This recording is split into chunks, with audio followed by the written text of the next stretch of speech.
Today is May 8th. Welcome on in to Daily Cards Live, presented by Munganass St. Louis Acura and also our friends at Royal Banks. From our roots in St. Louis, Royal Banks of Missouri is branching out to continue serving you with our locations in St. Charles, Jerseyville, Granite City, and now in Hannibal, Center, and New London. Royal Banks of Missouri, the community bank in your community.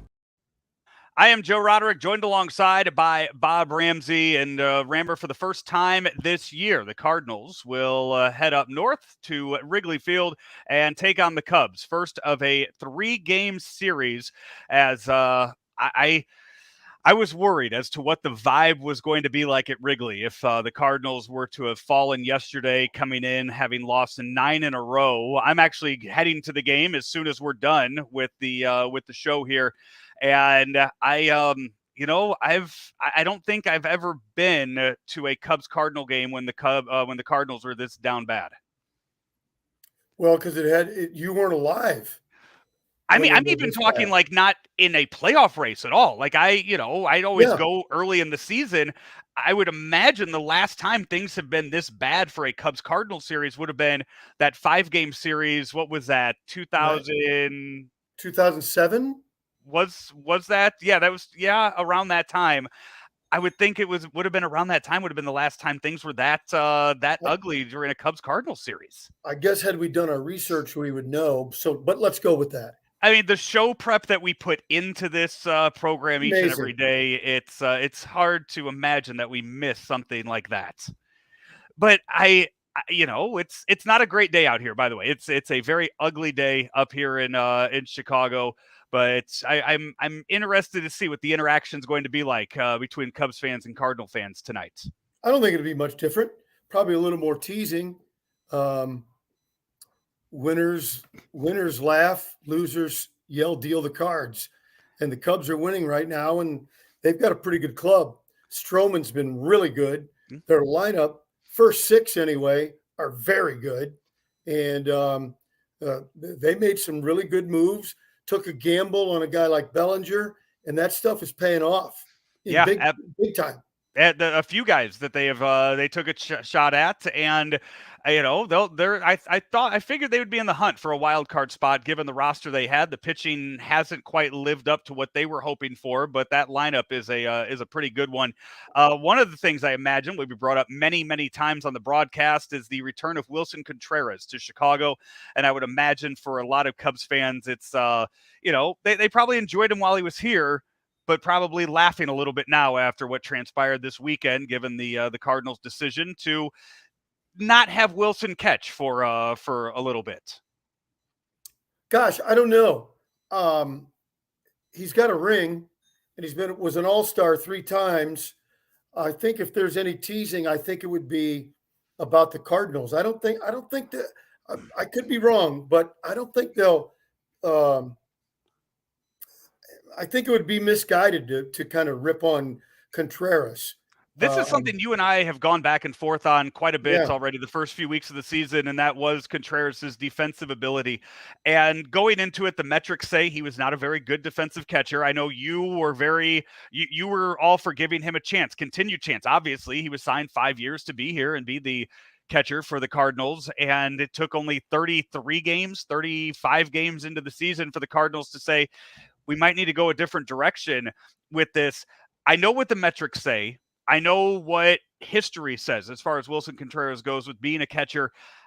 The eye test, though, I don't see what the big issue is in watching the games. I think that it was a poorly constructed pitching staff that is a bigger reason than Wilson Contreras' frame rate. Well, they're and it's not about frame rate. It's about their strategy, their pitching strategy, and it's so complicated. Nobody can understand it. It's smartest guy in the room syndrome. I think it's pretty unfair. They're taking it out on the guy, making him the scapegoat for guys missing location by 1.5 feet, game after game after game. I don't buy it. If he can't call a game, take it out of his hands. Isn't that what PitchCom is? Isn't that what we have all this technology now? Ohtani have it on his arm. Right. So that seems like a simple solution. Okay. Hey, you're not calling pitches anymore. You're back there. You're in the lineup. You're a bat in the lineup. That's all you are. We don't care about defense or anything else. You're today's modern day Mike Piazza. Well, catch and throw. Right.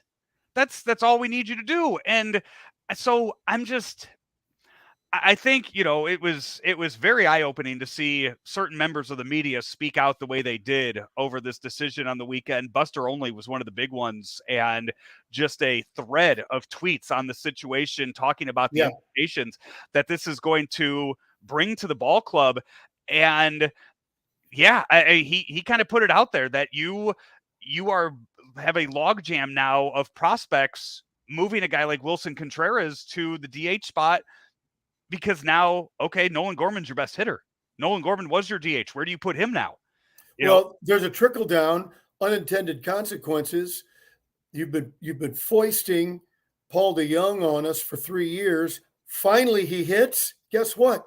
It looks like he's probably lost his job because you don't like the way Contreras called pitches. Right. Because you got to have Edman move over. You got to move Donovan to the outfield. You got to, what are you gonna do when your favorite center fielder comes back? And you also said every decision they make creates other decisions that are bad.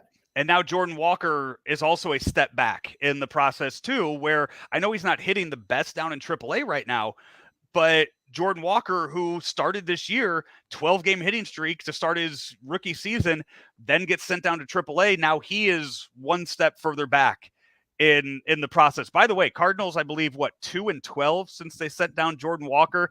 I know that I know that Jordan Walker wasn't some spark plug in the locker room that was standing up on the table and rallying the troops.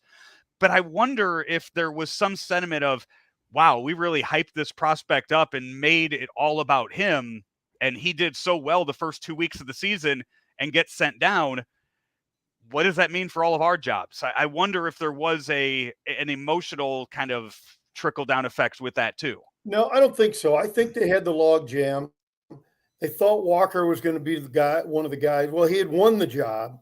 And I think they're sending him down was sincere that he would hit under less pressure. I'm not saying I agree necessarily with it, but I understand what they were doing because they had all these guys. Nobody was playing well, including Walker, the last week or so, 10 days. And so they said, how do we clean up this mess? And that was step one.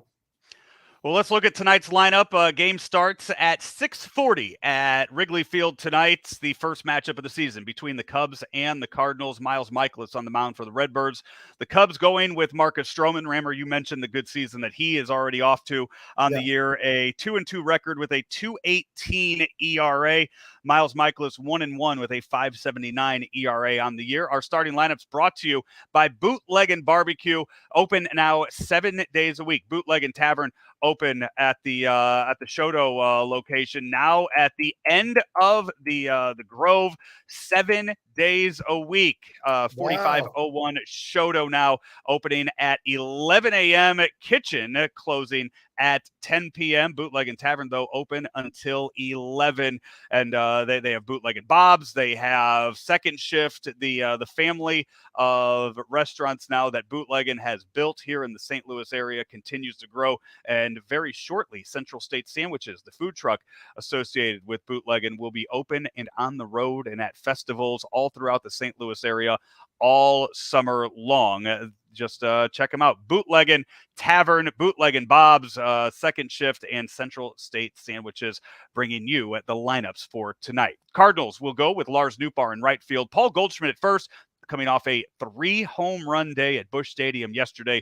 Nolan Gorman at second base tonight, batting third. Nolan Arenado is at third. Wilson Contreras DH'd again. Brendan Donovan in left. Dylan Carlson in center. Tommy Edman at short. And Andrew Kisner back behind the plate. I will say this, Kis in the 2 games since he has been named the team's starting catcher, home run and then the double off the wall yesterday. So maybe a little bit of a confidence boost with him. Getting to know that he's going to be playing probably 5 days a week now, if not more, behind the plate for the Cardinals. The Cubs lineup looks like this. Nico Horner is at second. Dansby Swanson, our first look at him in a Cubs uniform at short. Ian Happ in left. Cody Bellinger, who you mentioned earlier, in center. Seiya Suzuki is in right. Trey Mancini, the DH for the Cubs tonight. Matt Mervis just called up. Their top prospect, Mash Mervis, as they call him here on the north side. He's at first base. Patty Smarts, Patrick Wisdom is at third. And Tucker Barnhart is behind the plate for the Cubs. A lot of names that we recognize throughout baseball, now wearing a Cubs uniform this year, as they kind of went and, carefully plucked little free agents here and there during the offseason to build that lineup. Yeah, they've done a nice job. And like I say, they took a gamble on Bellinger, and it is paying off big time so far. Horner is a really nice player. Happ is an absolute pro. Swanson is a stud. You lengthen it with Bellinger. This is going to be a challenge this week.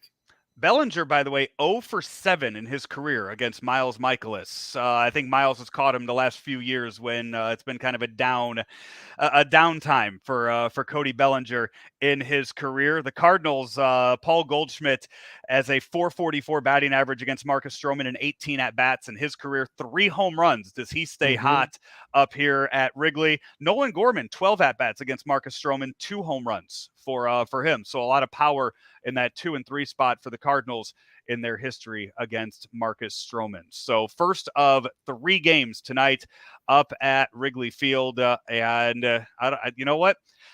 I don't know what to expect out of this team right now. I will say, if you head over to ClaibsOnline.com, the commish, Rick Hummel, has an article up there right now about what his thoughts on what the Cardinals should do and where the Cardinals should go with the way this roster is looking right now. A lot of interesting thoughts by the commish after what he saw this past weekend against the Tigers in St. Louis. Well, you always got to listen to what the Hall of Famer Rick Hummel has to say. And the Cardinals have just painted themselves in a corner in a number of areas. And it's going to take a while to dig out of this, if indeed they can. The plan all along was probably, let's see how competitive we are, pick up some pitching at the end of June and in July, kind of like what the pattern has been over the last few years. But the hole is so deep. How do you stop the bleeding now? Who's the closer? When do you use guys in the bullpen? Getting the right at-bats for the right guys at the right time. All these are challenges that the Cardinals have, like I said, with which they painted themselves into a corner. We'll see it tonight here in about 45 minutes. First pitch at Wrigley Field, Cubs and Cardinals. And we'll be back tomorrow to look at game 2 and a little recap from what we see in tonight's ball game. We are brought to you each and every day by Royal Banks of Missouri and also Mungenast St. Louis Acura. Mungenast Alton Toyota actually drove 2023 RAV4 up here earlier today. A absolutely wonderful car. Love the way that it's handled on the roads, and just the space in the RAV4. Cannot recommend it enough. Plenty of those for sale right now at 805 Homer Adams Parkway in Alton, Illinois at Mungenast Alton Toyota. We will be back with you tomorrow for another edition of Daily Cards Live. Until then, he is Bob Ramsey. I'm Joe Roderick here on ClaibsOnline.com.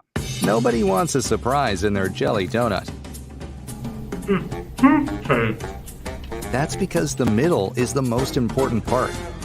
At Graybar, we're at the middle of electrical and datacom jobs across the country, connecting installers, facility managers, and business owners with smart solutions for their most challenging projects, which means stocking and delivering crucial products on time and on budget, with no surprises, thanks to our nationwide logistics network. Yep, Graybar does that. Who's this?